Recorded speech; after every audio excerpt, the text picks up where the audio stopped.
Hey guys, it's John from Physical Living, and I just wanted to film a quick video to answer a question I got the other day about the squat creep and the duck walk exercises. Somebody was asking me what the differences are between the exercises and which one I recommend over the other for their situation.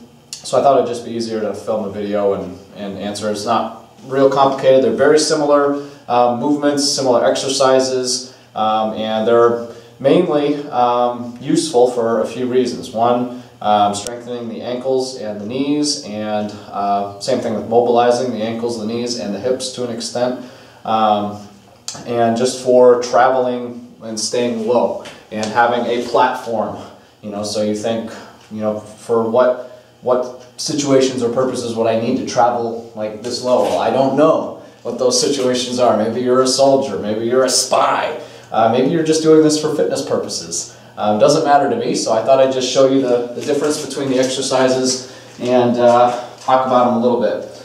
In execution, the main difference between the exercises, so you have the squat creep, which is also known as the duck squat, so it's a little confusing.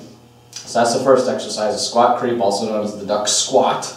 And then you have the duck walk, as it is more commonly known. So the squat creep, this is what it looks like. There's a couple different variations of it, and I have a how-to video on how to perform it, so I'm not going to get into the details, but you'll notice I'm traveling mostly on the ball of foot, and the movement happens by pressing off that rear ball of foot and externally rotating the hips in order to travel forward. So that's the squat creep. The duck walk happens flat-footed in a deep squat, and so if you can't achieve a deep squat, it's going to be an exercise that's just out of reach for you, and basically it's a very similar movement, but you're going into a flat foot position in order to achieve it in that deep squat position. And obviously you're going to rock forward onto your ball of foot when you're moving forward, but other than those two main points, the exercises are nearly identical.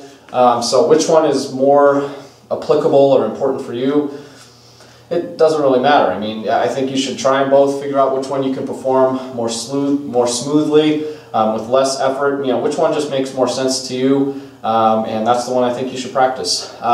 In general, I like the squat creep exercise, again, also known as the duck squat, because I feel like it's a little smoother, a little less clunky, because you're not in that really deep hip flexion range of motion, that real deep squat. So you have a little bit more range of motion to move through. But that said, the duck walk is another great exercise for the right purpose. It is a little bit more of a stable position if you have the flexibility and the range of motion. So I think they're both great. I see them primarily as mobility and fitness exercises, not necessarily super practical movement skills, although there's obviously certain situations when they might be, but most of us aren't going to be in that kind of situation. So thought I'd just film a quick video on it explaining the differences. Again, the main difference, I'll just show you again, is just the squat creep, also known as the duck squat,